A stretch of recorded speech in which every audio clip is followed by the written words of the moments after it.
Dia 20 de abril de 2015. Xanxerê, Santa Catarina.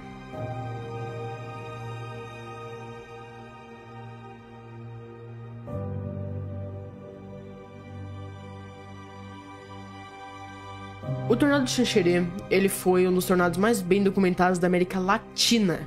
E, sim, aconteceu no Brasil, no oeste catarinense. Esse tornado hoje está completando 10 anos. E, sim, esse é um vídeo muito importante porque eu quis documentar esse tornado e eu nunca tinha visto nenhum youtuber brasileiro falar sobre isso, né? Eu vi um cara fazendo um vídeo muito bom falando sobre o corredor de tornados do Brasil e sobre os principais tornados.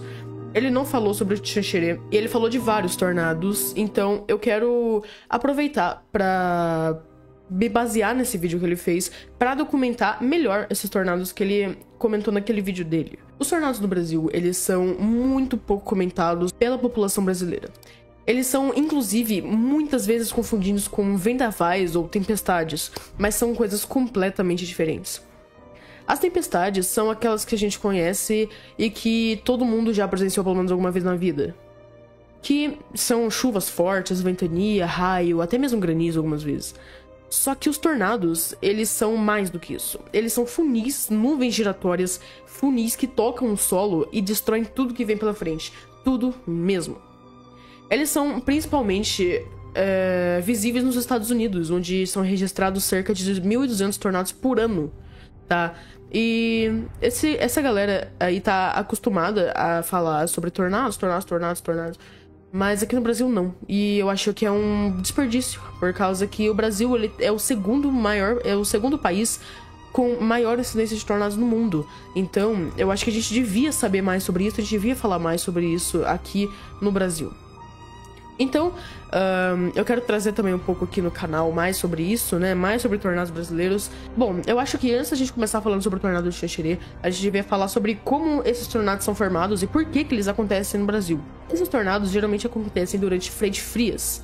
As frentes frias, que atingem várias vezes por ano no sul do Brasil, principalmente aí na região sul, tanto na região sul quanto na sudeste, a gente conhece muito elas, só que a gente não sabe exatamente qual é o real potencial delas e como elas se formam. As frentes frias, elas são formadas pelo choque de 4 massas de ar.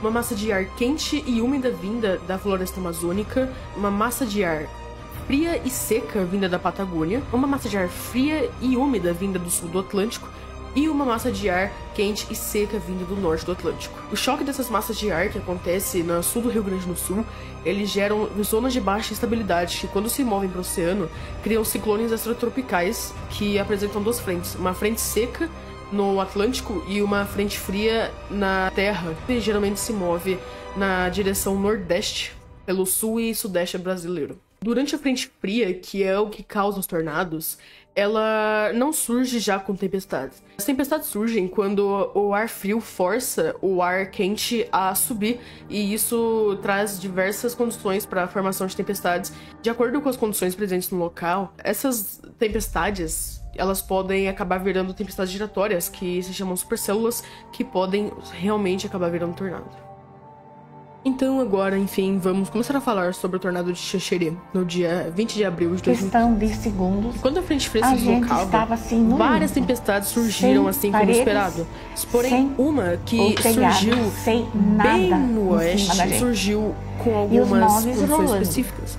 E até ela eu chamei a surgiu atenção, mais chamei o forte alto, do venha que as ligeiro, ver o que outras tá e com um acontecendo. potencial Deu alto, veio muito na porta, forte. Ela se e ele deslocava de segurou a oeste porta, para leste segurou a quando porta, estourou começou a tudo. apresentar Aí seus aquilo primeiros já sinais. chegou. Ela já vinha produzindo fortes chuvas e granizo quando foi notado que aquela tempestade não era uma tempestade comum, e sim uma supercélula extremamente organizada que começou a se rotacionar por volta das 3h30 naquela tarde da segunda-feira, dia 20 de abril. Conforme a tempestade foi se aproximando, aquela rotação ela evoluía e trazia ao solo um tornado que seria um dos mais fortes e mais bem documentados da América Latina. Ele tocou o solo por volta das 4h15 e por volta das 4h30 começou a atingir a região de Xanxerê. Tornado, cara! Meu Deus, cara! Meu Deus, cara! Meu Deus, ali tá voando tudo! Gente! Meu Deus! Cara! Ai, ai, ai! Foi, meu cara. Não, tem seguro, fica tranquilo, meu senhor. Não, viu aí, não? Tá louco, cara?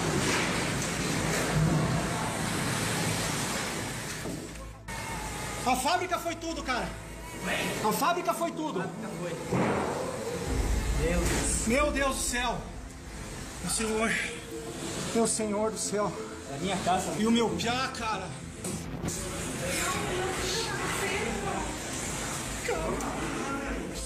O tornado começou atingindo a região norte da cidade, onde ele cruzou de leste para oeste, causando diversos danos. Ele começou pelo bairro dos Pinheiros, onde ele destelhou casas e destruiu completamente outras.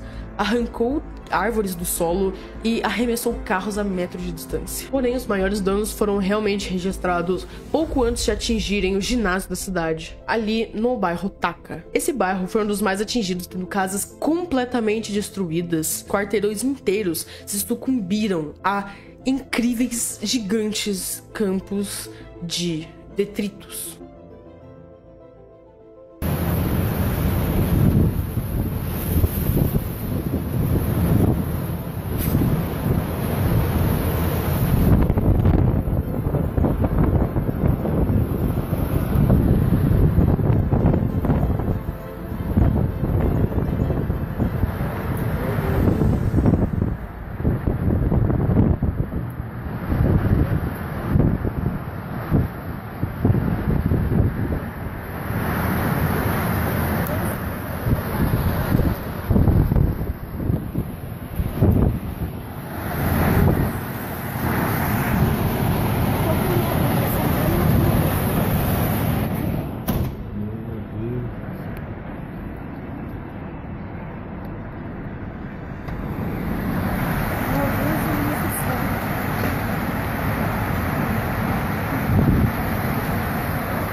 Algumas pessoas que foram atingidas por esse tornado relataram os acontecimentos no canal Ideal em 2023, quando o tornado completava 8 anos. Dona Neiva morava no bairro Taka quando o tornado atingiu a casa dela. 20 de abril foi um dia que foi facultativo e eu estava em casa. Quando eu escutei o barulho, eu imaginei que fosse alguma máquina batendo alguma rua, coisa assim, mas nunca imaginei. Aí eu fui até a porta da frente para olhar. Aí já não deu mais. Aí o bebê, esse menino já pediu cola, apavorado. E aí, num piscar de olhos, já estávamos aqui em cima da cacaria e na chuva. Esse aqui sobrou junto porque a gente estava agarradinho no outro. Senão, acho que teria ido também. Uma escola nesse bairro foi atingida diretamente após pouco tempo de uma reforma. A escola foi completamente destruída e só sobraram os detritos, destroços da escola. Quase que ficou irreconhecível. Foi bem difícil, porque a gente no início do ano a gente tinha feito uma boa reforma na escola. Então estava praticamente tudo novo, né? E aí quando a gente abriu a porta aqui de acesso da entrada e olhou aqui para trás, viu que não tinha mais nada.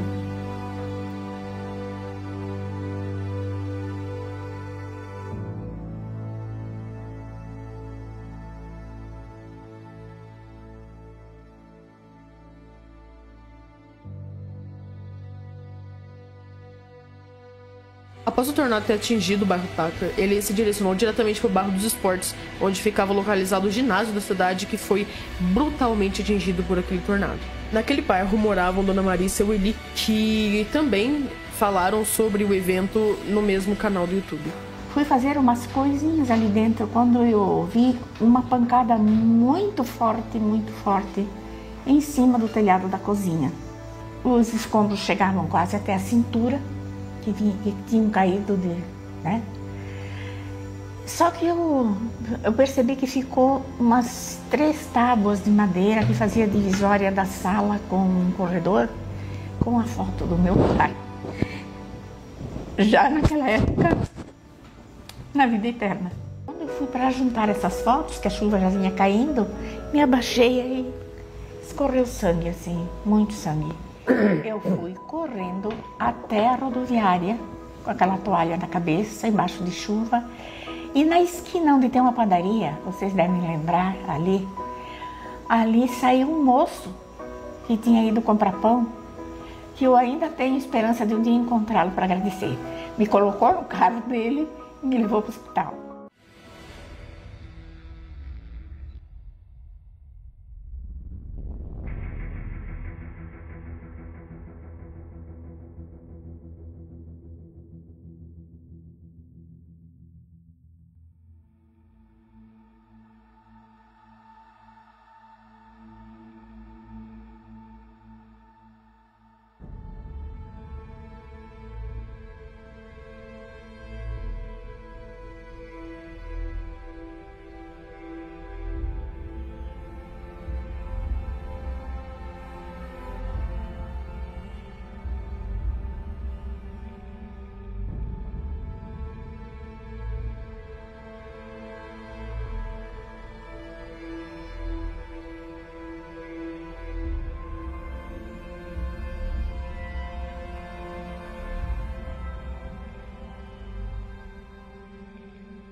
Ali, ó.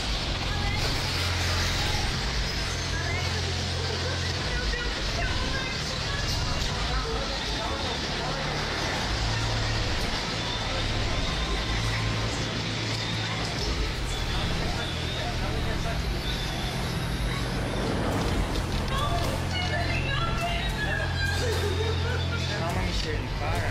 Calma. O meu neném ficando sozinho, Alex. Não foi nada, ele tá com voz só aqui.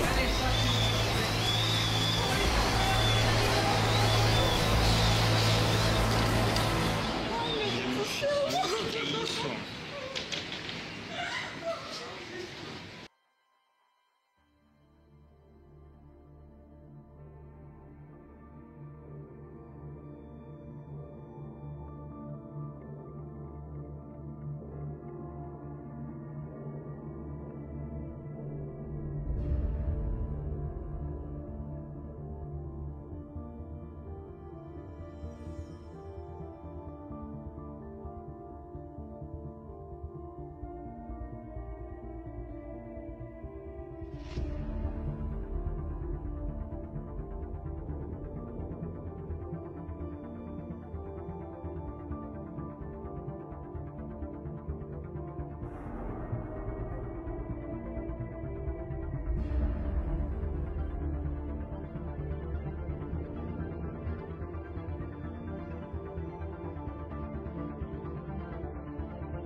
Após o tornado passar por esses dois bairros, ele continuou a atingir a zona nordeste da cidade, onde continuaria causando danos, mesmo que um pouco mais fracos, porém ainda assim muito violentos. Não existem muitas histórias sobre essa outra região que o tornado atingiu, pois essa região era um pouco menos populosa do que as outras duas onde ele teve sua maior intensidade.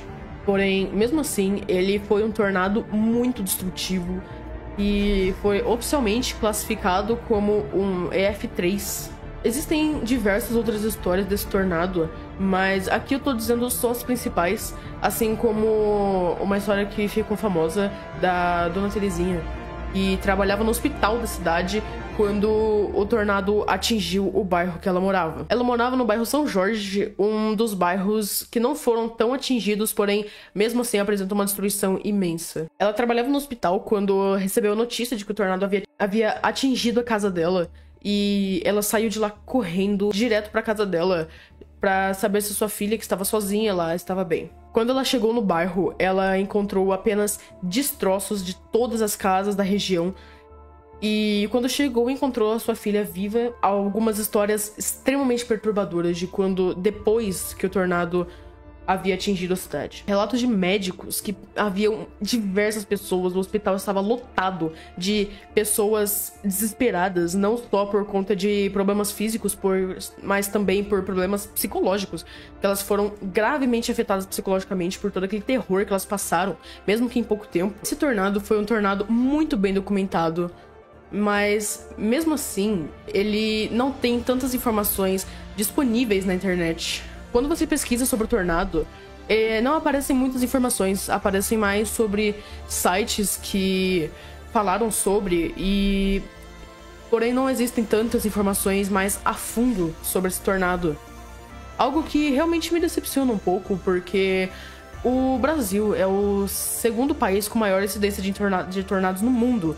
E isso é muito pouco comentado e muitas vezes as pessoas confundem tornados com vendavais ou tempestades fortes. O que é muito triste, eu acho, porque eu sinto isso uma coisa triste porque as pessoas não dão um certo valor que deviam ter, nem mesmo as instituições meteorológicas, como o INMET, por exemplo. Eles não dão a devida importância que eles devem dar, porque mesmo que o Brasil não é nada comparado com a quantidade de tornados dos Estados Unidos, mesmo assim, é muito tornado que atinge o Brasil.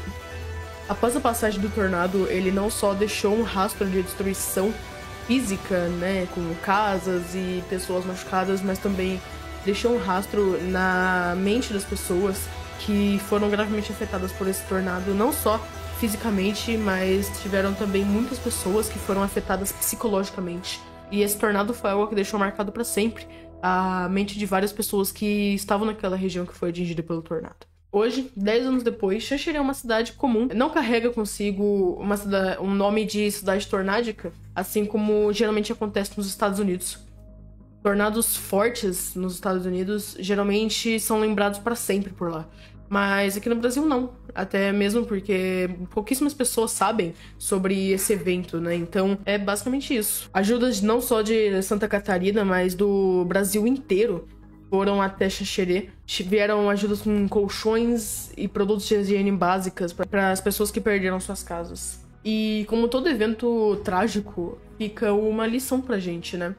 E isso não só, o tornado de Xanxerê não só serviu como lição, mas também serviu para um alerta para as instituições meteorológicas, porque, como eu havia falado antes, o Brasil não tem a devida preparação para os desastres que ele enfrenta, né? E mesmo que tornados sejam desastres menos frequentes, né, comparado com as enchentes que a gente tem quase todo ano, que são muito graves, assim como a do Rio Grande do Sul, que nós presenciamos no ano passado, a gente precisa dar mais atenção para os tornados, porque são fenômenos que atingem sim realmente a população brasileira e ninguém está preparado para isso, ninguém nunca está preparado para isso. Então já passou a hora da gente se preparar para esses eventos, né? Então ele serviu de um alarme, é basicamente isso. Essa foi a história do tornado de Xanxerê. Hoje Xanxerê se recuperou totalmente, nem parece que ela foi atingida por um tornado. E graças a Deus tudo está certo novamente. Muito obrigado por ter assistido até aqui. Para quem está assistindo no domingo, boa Páscoa e até o próximo vídeo.